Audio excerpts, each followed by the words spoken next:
have with us earlier of the game, Lee Alexi and Coach JG. I'll start with you, Coach.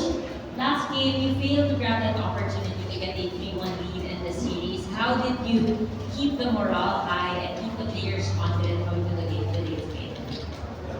Both teams are always ready. I mean, it's a best of 7 series. So I don't think anybody's going to have their guard down. I don't think anybody's going to have their guard down. So both teams are ready. You can see every game has been close, every game has been tight. That last game, though, we didn't do a good job. Certain things we didn't do. And today, it's a little bit of a struggle. Could have gone either way. So we just have to move forward to the next game. Now, Elaine, one win away from Meralco getting its first ever championship for the franchise. If you could just describe how you're feeling right now, and at the same time, pumasok na kayo sa dugout kanina, ano yung atmosphere na mag-usapan? Nothing. What's to be happy about? So we don't think sa future, stay in the moment, prepare for Sunday's game. So yun lang. And today, nakaka-challenge kasi pag maganda laro mo, maganda yung mga write-ups. Pero pag may nag-struggle ka, may mababasa mga write-ups. So, talagang challenge ko yung sarili ko today to be aggressive, to be a leader, to be a veteran. Usap kami ni Raymond, ni Bong, nakita namin yung article, sabi namin, step up tayo kasi minsan, katulad nga sabi ko sa interview, minsan, struggle ka, maganda yung nilaro ng team. So kahit nag-struggle ako, I'm giving way sa teammates ko. Maganda nilalaro ni Bong Kino, maganda nilalaro ni Kid Match ng game. Yung isang game naman, Sinyo, maganda nilalaro. So give way lang, give and take. So yan, nakuha namin, nag-step up kami nilalaro yung laro. Going back to you, Coach, having said what Elaine said, yung accountability then and the willingness of players like him and other vets to step up, to have a bounce back game, the total effort and what it's been taking for these players, nakikita mo sa kanila, just comment on that. Yeah, you can't get too down on yourself, you can't get too up on yourself, right? You have to just approach every game. But I think those things motivate them. These guys, they see probably the things that they need to improve on. In all honesty, San Miguel really played well the last game. So we needed to adjust some things. And, they played brave today. Been with Lane the longest time, and Raymond also at the amateurs ball. We've been together 5 years. So, you have faith in these guys. They're a resilient bunch. And, glad they came up today, but just have to focus on the next game. We're now ready to entertain questions from the media. One.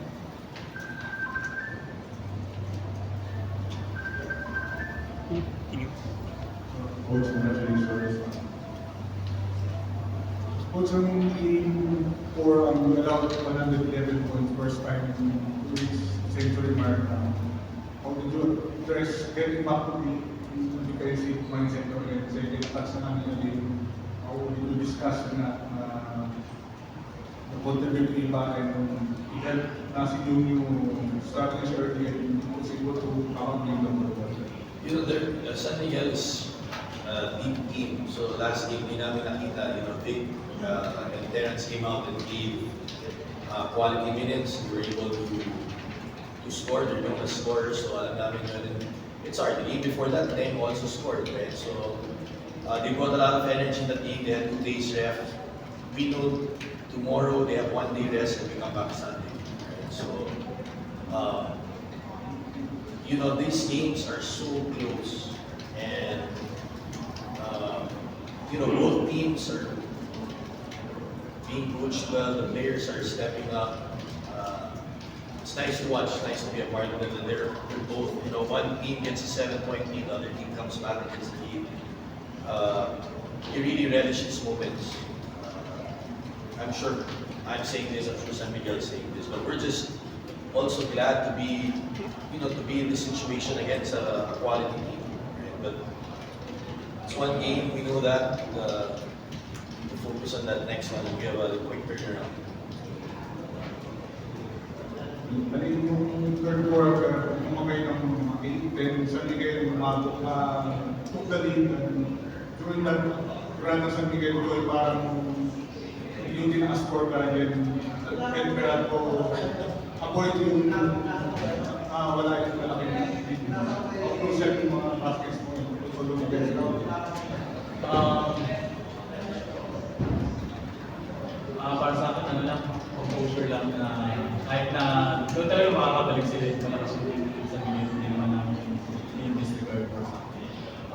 Kailangan lang hindi namin makasagot sa defense, yun talaga yung focus natin. And yun nga, kailangan lahat kami very on our toes ang defense. And sa offense, tulong-tulong naman kami kung sino na-open and sino maganda lalaro doon lang.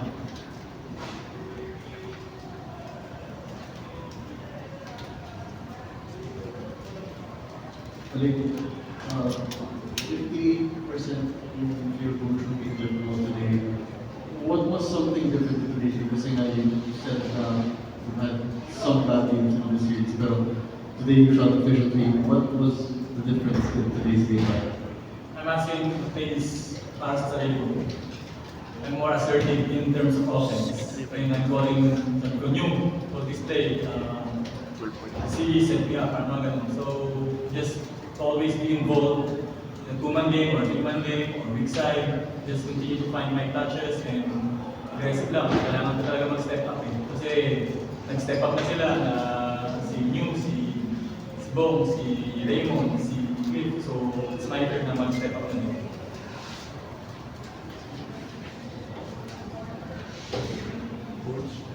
In a way, Coach, you are in unfamiliar territory, truly in the final series. How do you plan to deal this, in a way, unfamiliarity na naman kayo and one win away from closing the final series? Yeah, well, most of these guys are vets. Siguro si Brandon na ang dun sa finals. Lanes won championships, I think, with Pagoda. Part of that core. Raymond's been a part of that. New Cliff, a couple of those guys who've been already to a couple of finals appearances with Ginebra, so we're ready, you know. And I think people don't realize how long it took to hold it. Hirap talaga, right? And, it's our first all-Filipino chance, diba? So, you know, you look at it, this situations, kailangan talaga you relish it and you zone in, right? But again, we know San Miguel is capable. You know, I look at the box scores. Jumar had 38 points. He had 18 rebounds. He had 14 out of 17. He came to play. So we have to take care of him. CJ 17 also. You look at their assists, they had 17 assists, and they only shot 22% from the three-point line. That means that's not a good stat for me personally, right? They shot 1 out of 5 threes, but they still somehow shot 17. They still had 17 assists. So those are things we have to look at. You know, they like to slow the game down. They like to use the two bigs.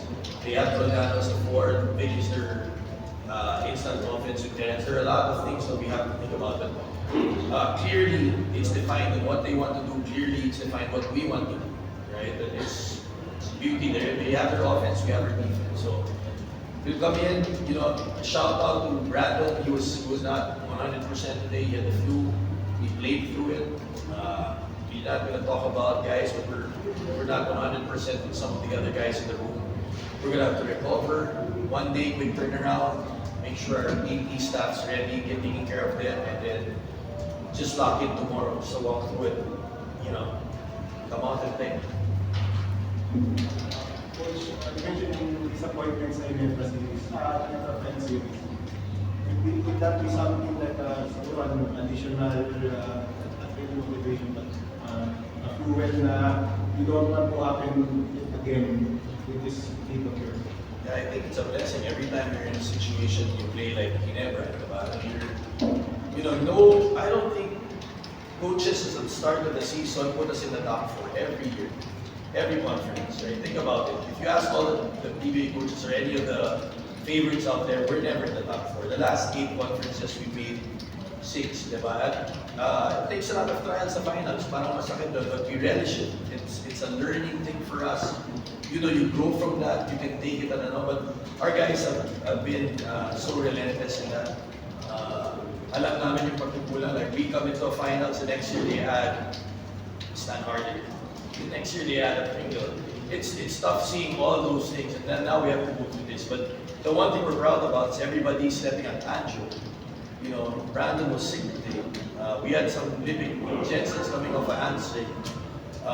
Elaine didn't play well. What did he do? He came out and he contributed with a lot of confidence. So it's a lot of guys in the team. It's just, you know, you can't just say it's one guy. But tama ka doon. Yung masakit na yun is those things kind of make you have a chip on your shoulder, right? And if you look at it, other teams would be, we've had 4 finals, we've had 15 semifinals in the last 10 years. Other teams, they wait 5 years for 1 semis. That would be good. But right now, that finals sa akin is nothing. Nobody remembers second place. You've got to win one to gain the respect. So that's on our mind, that's on our focus for Sunday. Alright, that wraps up our post-game press